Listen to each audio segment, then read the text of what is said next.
Hello everyone, my name is Saurabh Singh.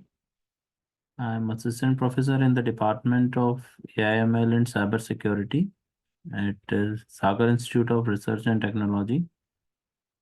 Today we will be discussing about four elements of object-oriented programming. In today's lecture, we will be covering two topics, that is encapsulation and abstraction.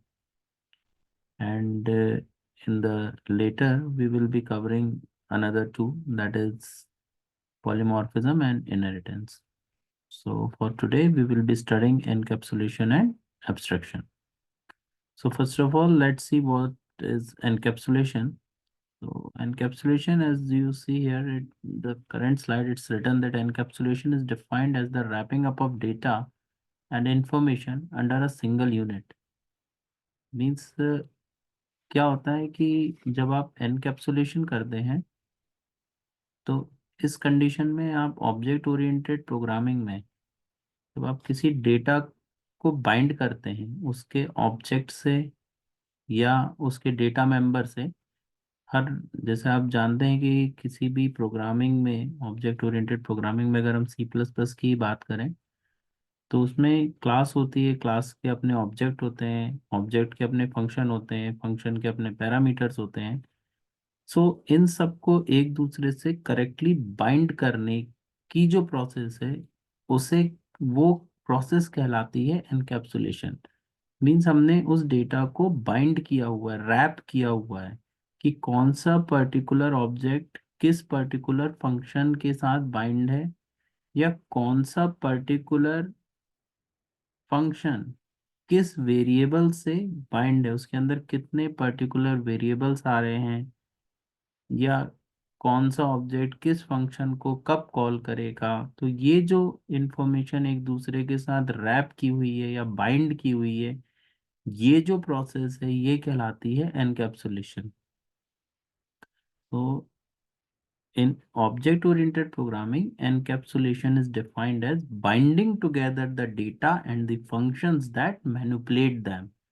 वो data और वो functions जो एक दूसरे के साथ bind हैं या वो एक दूसरे को मैनिपुलेट करते हैं, ऐसे डेटा, ऐसे फंक्शंस जो एक दूसरे के साथ बाइंड होके उनको मैनिपुलेट करके या उनकी वैल्यूज को चेंज करने का काम करते हैं, तो उनको एक दूसरे के साथ हम बाइंड करते हैं एक सिंगल डेटा यूनिट में। जैसे कि कोई कैप्सूल होता है, उसी टाइप की चीज को एनकैप्सुलेशन बोलते हैं। इसका ज़्यादा अच्छे से आपको एग्जाम्पल के थ्रू जब हम इसका इम्प्लीमेंटेशन करेंगे तो और अच्छे से समझ में आएगा। हम अब इसके इम्प्लीमेंटेशन फेज में ही चल रहे हैं।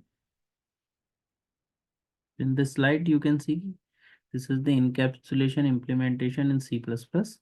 As you can see here कि हमने एक हेडर फाइल ली हुई है। Now we have just created a class that is encapsulation.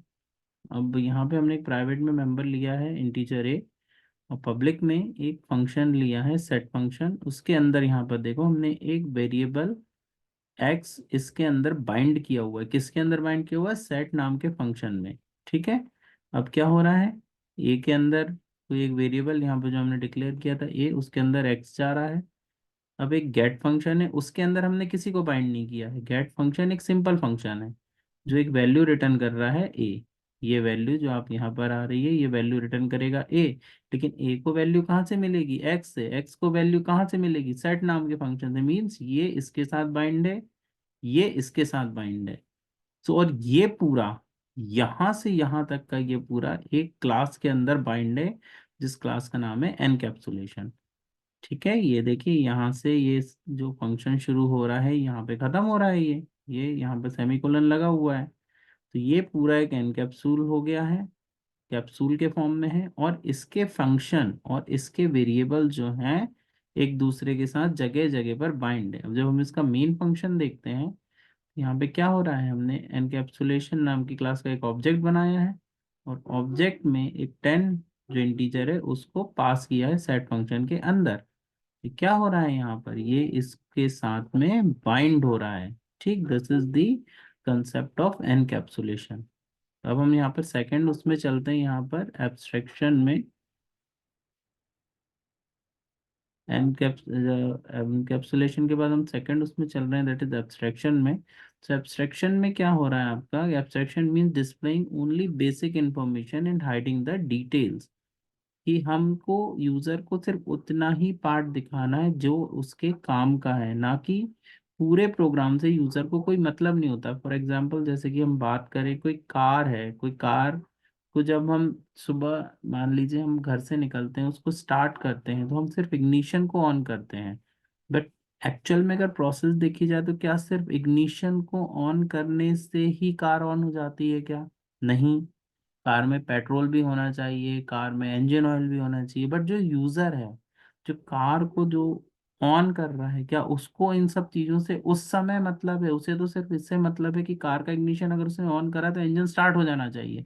सो हम पीछे की जो डिटेल्स हैं कि इंजन, ब्रेक, उसका पेट्रोल, उसका टेम्परेचर, उसकी ऑयल की विस्कोसिटी, ये सब से यूजर को कोई मतलब नहीं है, उसको सिर्फ इग्निशन ऑन किया है तो उसको डेटा मिल जाना चाहिए, right? So this is called the abstraction कि we are displaying only the basic information and hiding the background details. Okay, so we provide the only necessary information about the data to the outside world, hiding the background or the implementation. इसका भी हम एक example देख लेते हैं, simple सा example है। यहाँ पे हमने क्लास बनाई इम्प्लीमेंट एब्स्ट्रैक्शन। अब आप देखो इसमें प्राइवेट में वेरिएबल है, पब्लिक में वेरिएबल है, कुछ इंटीजर है, इंटीजर भी हमने पास किया सेट नाम के फंक्शन में। फिर हमने एक डिस्प्ले नाम का वेरिएबल बनाया है जो एक्स और वाई को डिस्प्ले करता है। बट अगर हम मेन फंक्शन में बात करें, अगर हम सिर्फ मेन फंक्शन में अगर यहाँ पे हम बात करें तो क्या हो रहा है, हमने एक सिंपल ऑब्जेक्ट बनाया है, उसके अंदर जो वैल्यू पास कर दी है और सिंपल डिस्प्ले कर दिया है।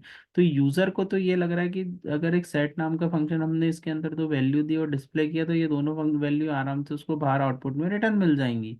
बट एक्चुअल में जिसके इम्प्लीमेंटेशन के लिए इतना सारा प्रोसेस हो रहा था, जो जब हम उसके प्रोग्राम को रन करेंगे तो जबकि जब प्रोग्राम रन होगा तो उसे सिर्फ दो लाइन दिखेगी, एक सिंपल डिस्प्ले नाम के फंक्शन के साथ उसको दो ही वैल्यू दिखेगी, 40 और 50। पीछे कैसे वो 40 और 50 आउटपुट स्क्रीन पर आया है उससे यूजर को कुछ भी मतलब नहीं था, ना उसको पता लगा।